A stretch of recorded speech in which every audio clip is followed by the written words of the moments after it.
शुक्र सूर्यमंडळातला हा दुसरा ग्रह आहे. साधारण सूर्यापासून 108 दशलक्ष किलोमीटर अंतरावर बसलेला आहे. इथलं वातावरण साधारण दाट आहे आणि सूर्याच्या पडलेल्या प्रकाशामुळेच इथे उजळपणा दिसून येतो.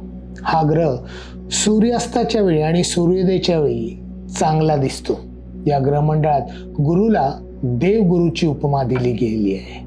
तसंच या ग्रहमंडळात शुक्राला दैत्य गुरुची उपमा दिली गेलेली आहे. पण जरी दैत्याचे गुरु असले तरी या ग्रहाला शुभ ग्रह म्हणून ओळखले गेलेले आहे. काही असो, कुठल्या राशी वगैरे येतात याच्याविषयी मी काही बोलत नाहीये, पण एवढं मात्र नक्की, हे जे कोणी माणसं असतील ना शुक्राच्या अंगाखाली, पैसा असो वा नसो, जसं मी म्हणालो, हा ग्रह भौतिक सुखाचा आनंद देणार आहे, पण नेहमी हसत खेळत असतात आणि आनंदित असतात. सध्या इथेच थांबतो शुक्राबद्दल.